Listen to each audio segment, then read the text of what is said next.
What's up, guys?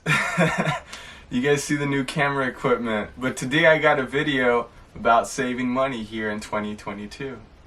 Now, I'm going to tell you things that I've done and also some things that I'm going to do that have always helped me save money. Hopefully these tips help you out, and give a like or a subscription. Thank you. Alright, so I'm going to separate this video into two sections.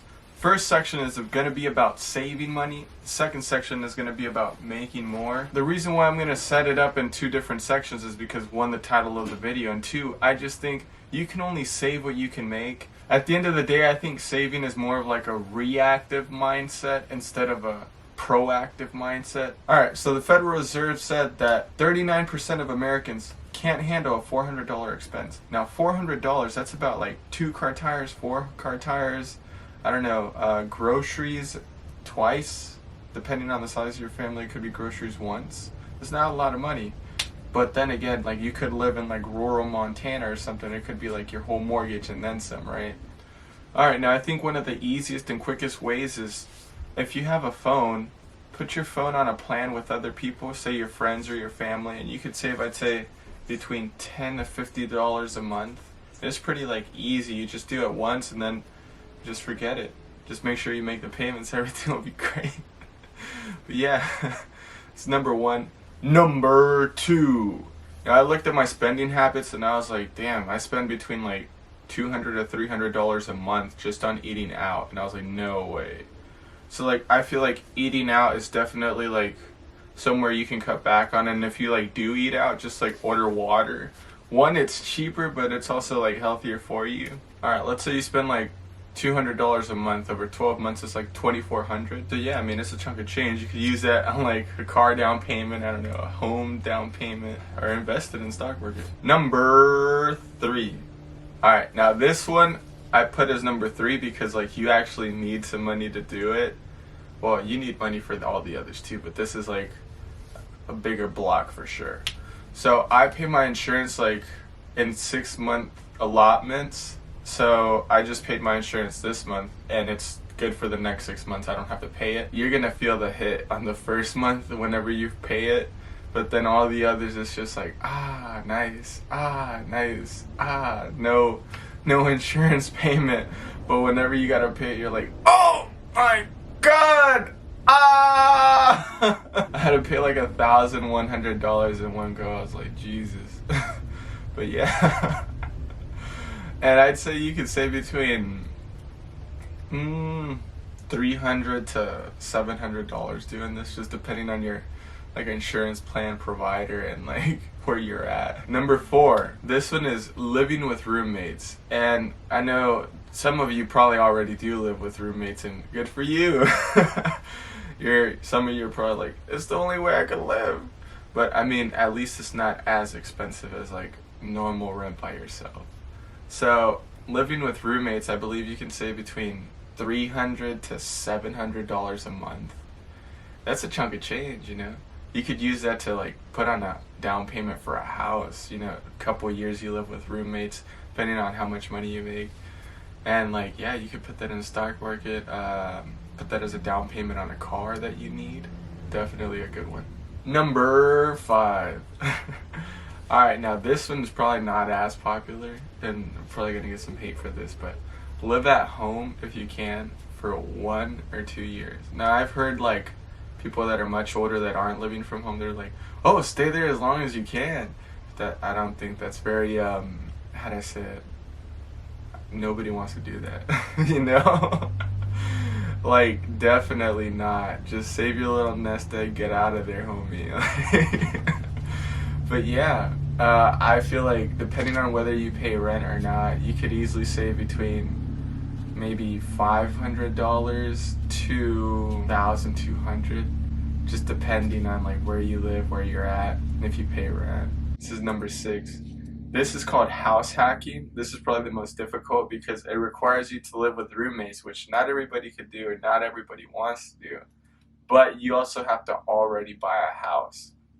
So basically, the idea of house hacking is this. You buy a house with a mortgage and everything. It's under your name. You're the sole owner. Or I guess you could have another owner that could also rent there. Well, live there. And you rent out the extra rooms. So you have the extra rooms pay for the mortgage. So that way you can save some money and like use that money to like for the next house or or a rental property or I don't know, a car, whatever you want. I'd say doing this you can save between anywhere from like $450 monthly to maybe $1,200, even more depending on like your mortgage.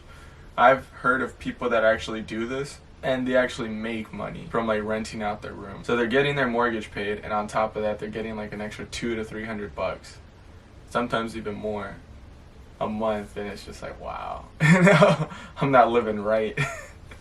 But yeah, now here comes the second half of the video. I always believe in making more money, not to the point where you're just like, oh my god, this is the only thing I could do or the only thing I'm going to do. Nah, man, like life is not the sole accumulation of numbers in a bank account. Definitely not. I feel like you gotta have a purpose on why you're doing it and not just like do it just because the extra, how do I say, expenses, like extra fancy stuff, right?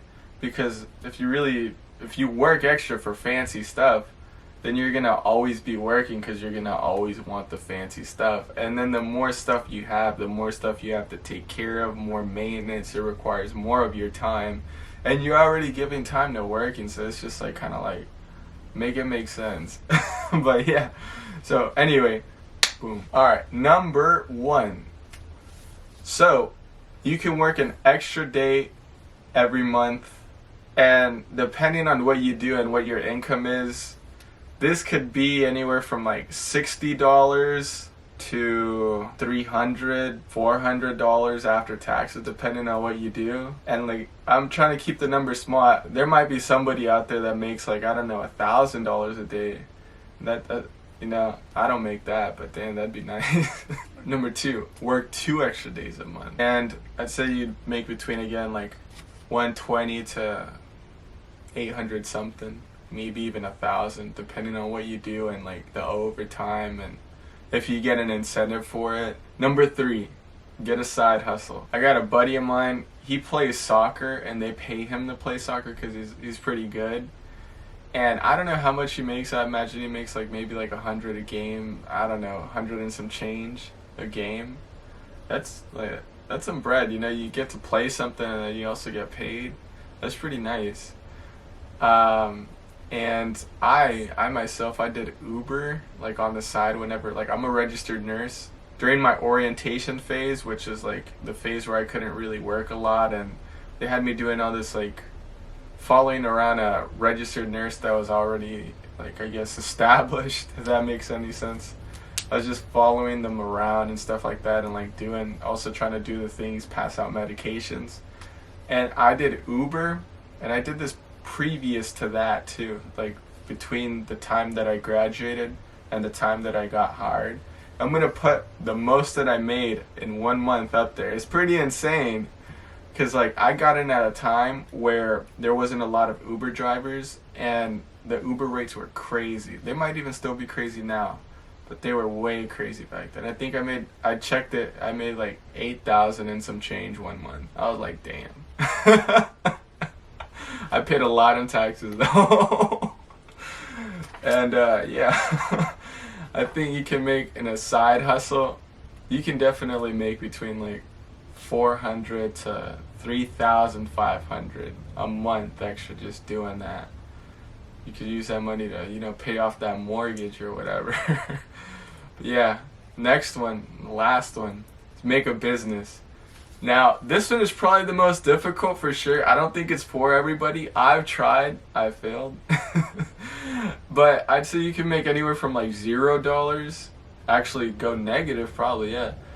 Or like infinite earning potential depending on you, what the business is, and like how you move about it. But yeah, thank you guys for watching the video. If you liked it, give it a like. If you want to see more, subscribe. If not, that's cool. But alright, see you guys later. Peace.